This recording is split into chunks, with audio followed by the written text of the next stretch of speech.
Giriş üçün çox sağ olun, var olun. Mən arada efirlərdə çıxış eləyib bitirəndə, adda şərhləri oxuyuram.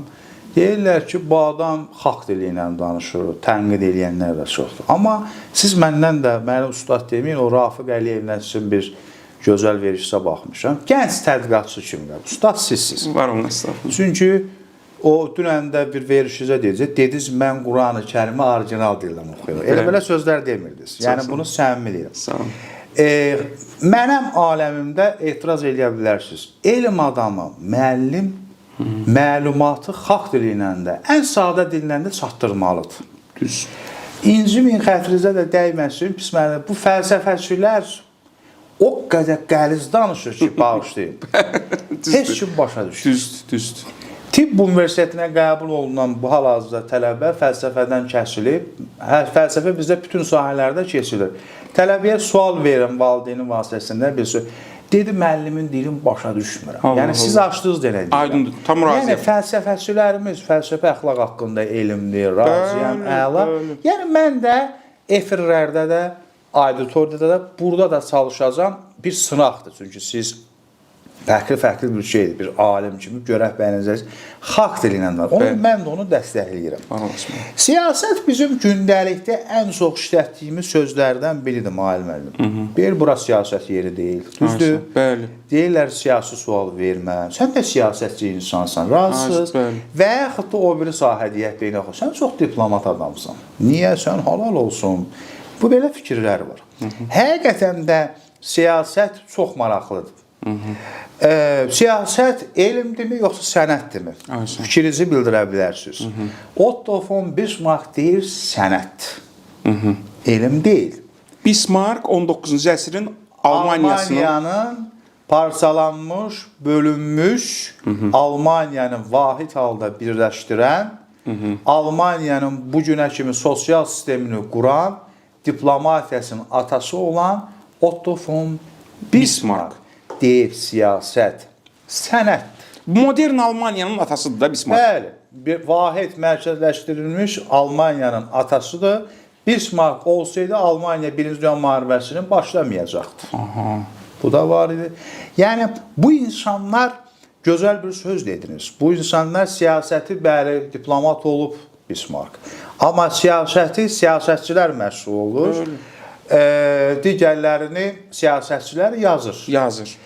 Siyasətlə beynəlxalq münasibətlər elmi arasında fərq var. Mən başdan deyim, bu yaxınlarda vaxtımıza uyğun bir tarix üzrə fəlsəfə doktoru olan bir adam dedi ki, beynəlxalq münasibətlər elm deyil. Ümumiyyətlə, tarixçilər nə siyasəti və elm sahirlər, nə beynəlxalq münasibətlər. Maraqlıdır. Azərbaycanda da siyasət elmi ilə beynəlxalq münasibətlər tarix və sizin sahəniz. Fəlsəfə üzərində gedir. Bunu da deyəcəm niyə. Niyə dedim elm sahələ? Bu 1-ci Dünya müharibəsindən sonra yaralanıb və s. Belə bir aşağı bir şeylə dedim. Dedim, Trump Çinə ticarət müharibəsi elan edir, vergiləri qaldırıb. Buyurun, zəhmət olmasa tarix üzrə fəlsəfə doktoru, deyirsiniz, tarixçidir, hər şey tarix. Bunu izah edin. İzah edə bilmədi.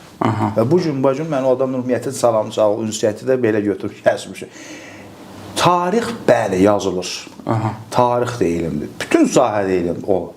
Amma tarixin yazırsan, dövrlər budur, fikirlər budur. Amma Trump'ın Çinə vergi verməz, vergilərin artırılmasını siyasi tərəfinə analiz etməlisən. Bunu beynəlxalq münasibət. Ona görə də kimisi beynəlxalq münasibətləri elm saymır. Kimisi siyasət elmini elm saymır. Amma mənə görə bunlar ikisi də elmdir. İndi tamaşaçılarımızın təqdirinə buraxırıq. Tələbələr də deyir, siyasət elmi sənətdir, yoxsa demək, elmdir, yoxsa sənətdir. Beynəlxalq münasibətlər elmdir, yoxsa sənətdir. Bunlar maraqlı bir şeylər. Siyasət mənə elə gəlir, siz bunu məndən də yaxşı bilirsiniz, ərəbcədən gəlmə bir sözdür. Amma politika sözü də var. Bəli. Bu da İngilis qərb mənbələrindən gəlib çıxma. Amma ata baxmaq deməkdir. Ərəbcədə, Osmanlıda götürülüb. Amma qədim bir tarix götürəndə polis Yunanistanda şəhəri idarə etməkdir. Sizin məndən də yaxşı bildiyiniz Aristoteles deyib ki, insanlar yaxşı yaşamaları üçün siyasət onlara lazımdır. Təbii. Çünki o addımları, nərdivanları, pilləkənləri artmaq üçün. Beynəlxalq münasibətləri isə tamam bir fərqli bir vaxtdan baxanda bunların ikisinin də elm olaraq və yaxud da dövr olaraq tarixlərə başlayır qədim dövr. Biri Yunanistan, şəhər dövlətləri, Aristoteles. Digəri isə məsəl üçün Hititlərlə Sümerlər arasında bir Kadeş müqaviləsi olub. İlk bağlanan beynəlxalq münasibətlərdə bir müqavilədir. Bu müqavilənin də maraqlıdır, hörmətli müəllimim. Bəndi indi bu gün NATO-nun 4-cü məddə bir-birinə hücum etməmək ki, bir nəfər hücum etsə, ona kömək etməlidir. 5-ci məddə. Yəni, o Kadeş müqaviləsinin demək tarixi ilə beynəlxalq münasibətlərin ümumi olaraq yaranma tarixi götürülür. Siyasət daxili idarə etmə deməkdir. Siyasətin predmi aktorları dövlətdir, partiyalardır, məhkəmələrdir. Beynəlxalq münasibətlərin isə nə deməkdir? Beynəlxalq münasibət isə dövlətlər arasında münasibətləri tənzimləyir. Beynəlxalq münasibətlərin aktorları milli dövlətlərdir, beynəlxalq təşkilatlardır, qeyri-hökumət təşkilatlarıdır, böyük holdinglərdir, şirkətdir. Yəni, siyasət elmi daxili idarə etmədir, beynəlxalq münasibətlər isə xarici idarə etməlidir. Yəni, dövlətlər arası münasibətləri tənzimli. Biri isə dövlətin için. Aristoteles deyir, insanlar siyasəti yaşamaq üçün siyasət lazımdır. Elə siyasətin atası Aristoteles sayılır. Və kitab da ilk yazan odur. Platon ondan qabaqdır, amma... Platon ondan dövlət əsəridir. Bəli. Amma siyasət adında olduğuna görə, hörmətli müəllimə, siz bunu məndən də yaxşı bilirsiniz. Bir-birimizə də dəstək, burada fərqi yoxdur, budur. Amma siyasi kitablar bilirəm, siz sevirsiniz, istinad olaraq, elə Platonla götürmək olar. Bəli. Aristoteles siyasət. Sun Tzu hərb sənəti tələbələrə deyirəm. Azərbaycan dilində də icazə verirsə, nəşriyyatda da var, yəni nəşri də var. Oxuya bilərsiniz. Niccolo Machiavelli, hökmdar, sizin məndən yaxşısan İbn Haldun, müqəddimə, müsəlman dünyası üçün mütləq bunu oxumaq lazımdır. Siyasi əsərlər, Qanunların ruhu, Charles Montesquieu, Jean-Jacques Rousseau, Jerry Bentham və s. Bunlar siyasi bir əsərlər ilk sayılır. Siyasət elmi üçün. Beynəlxalq münasibətlər üçün də genə Sun Tzu, demək Sun Tzu, Niccolo Machiavelli hökmdar. Demək, beynəlxalq münasibətləri ilk dəfə Haldane İngilis 1780-ci ildə leksikaya gətirir. Siyasət elmi isə ümumi götürəndə tədqiqatı başlayıb 14-15-ci əsrlərdə Praqa Universiteti, Paris Universiteti və siyasət elmi ilə bağlı araşdırmalar aparır.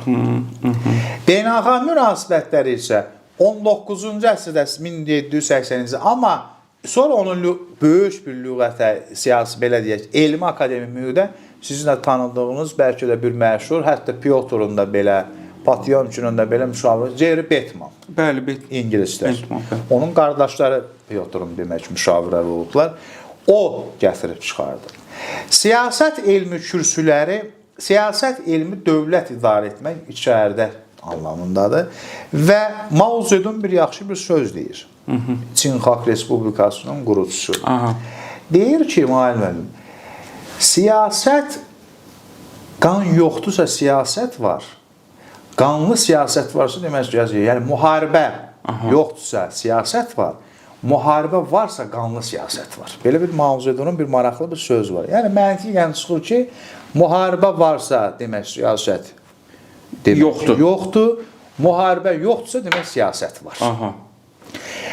Alman generalı Clausewitz müharibə üzərinə, mütləq siyasət üzrə beynəlxalq münasibətlər oxuyanlar o generalın kitabını oxumalıdır. Adı nə etməliyim kitab? Clausewitz müharibə üzərinə.